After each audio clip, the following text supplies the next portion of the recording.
I'm J.R. Church. Welcome to today's webcast. It's May the 5th, and there's a lot in the news.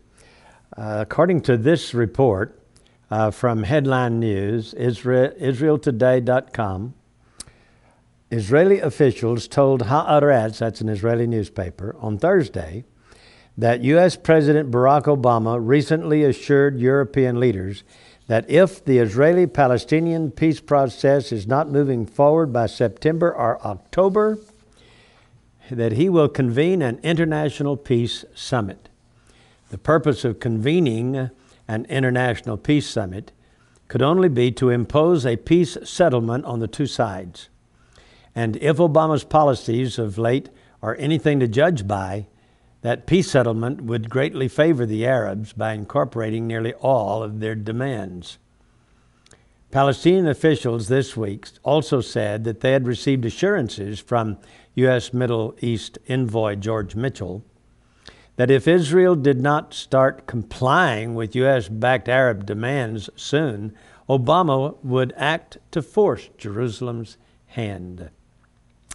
The Palestinians are also threatening to unilaterally declare independence by October if Israel does not start meeting their demands. Israeli officials fear that the UN would recognize such a declaration and that the Obama administration would do little or nothing to block it.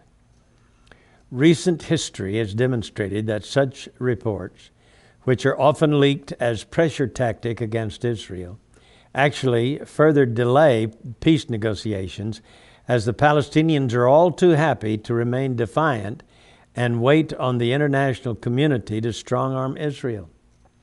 The U.S. and Europe remain mum on the fact that Israeli Prime Minister Benjamin Netanyahu has repeatedly said that he is ready to immediately restart bilateral direct negotiations, while the Palestinians refuse to sit with the Israelis and discuss anything. Meanwhile, an Israeli envoy was nearly lynched in Britain. The deputy chief of mission at Israeli embassy in London was nearly lynched by Muslim and pro-Palestinian demonstrators after giving a speech at the University of Manchester last Wednesday.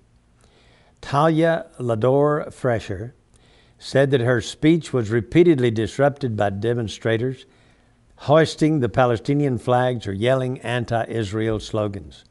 When she tried to leave the premises, she found the exit blocked by angry protesters. Fearing for the envoy's safety, embassy security and Manchester police evacuated her through a side exit and into a police getaway car. But that too was attacked. Lador-Fresher said that the demonstrators attempted to smash the windows of the police vehicle, apparently intent on doing her physical harm. Lador-Fresher said that despite the severity of the incident, she intends to continue speaking on UK campuses, since being cowed by the attacks would only play into the hands of Israel's enemies. There were no reports of arrests following the Wednesday attacks, which further demonstrates the violent anti-Israel atmosphere that is growing in the United Kingdom. Hezbollah has become a major military force. U.S. Defense Secretary Robert Gates on Tuesday acknowledged that the Lebanese terrorist militia Hezbollah has frequently been the recipient of a massive amount of short, medium, and long-range rockets and missiles in recent months. Speaking at a joint press conference with visiting Israeli Defense Minister Ehud Barak, Gates blamed Syria and Iran for providing Hezbollah with far more rockets and missiles than most governments in the world. Gates did not directly address recent reports that Syria had transferred Scud ballistic missiles to Hezbollah, which, if true, would put all of Israel within the range of the terrorist group's arsenal. Also this week, Israeli Prime Minister Benjamin Netanyahu noted that Hezbollah has increasingly been permitted to mingle with the Lebanese army, making it increasingly difficult to differentiate between the two, should another war break out along Israel's northern border. Israel fought Hezbollah in the Second Lebanon War in 2006. The UN Resolution 1701 that brought an end to that conflict demanded that Hezbollah be disarmed and prevented from operating as an armed force. Gates, Barak, and Netanyahu all sidestepped the fact that the UN has utterly failed to enforce those conditions. Well, we knew back then that they were going to fail. I mean, just because they were calling for, by a resolution, that the Hezbollah be disarmed, did not mean that they planned to do anything about it. Many in Israel and Lebanon expect another war to erupt as a result of the international community's inability or unwillingness to rein in Hezbollah.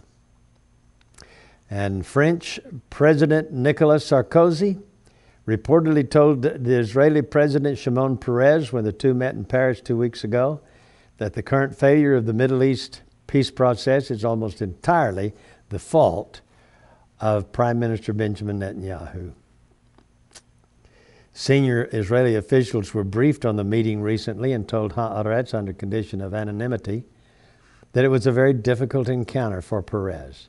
Sarkozy reportedly spent the first 15 minutes of the meeting railing against Netanyahu. Quote, "I'm disappointed with him," the French president reportedly said. Quote, "With the friendship and sympathy and commitment we have toward Israel, we still can't accept this foot dragging. I don't understand where Netanyahu is going or what he wants." End of quote. Sarkozy's increasingly hostile position mirrors the Obama administration, which has made clear that it sees Netanyahu and the right-wing elements of his government as the reason for the peace process not moving forward. That despite the fact that Netanyahu has already gone against his election platform by publicly accepting the idea of a Palestinian state, he has frozen Jewish building in Judea and Samaria and has repeatedly stated that he is immediately ready to restart direct bilateral negotiations with the Palestinians. The Palestinian leaders outright refused to sit with Netanyahu and discuss these issues. Has almost been ignored by Western capitalists. The press ignores the fact that Benjamin Netanyahu has bent over backwards to try to restart the negotiations. On the other hand, we have all of these incredible blasts against Netanyahu. Our own president has started a campaign to unseat Benjamin Netanyahu. That's the latest word I have. But I want you to know, God has not forsaken Benjamin Netanyahu, nor Israel for that matter.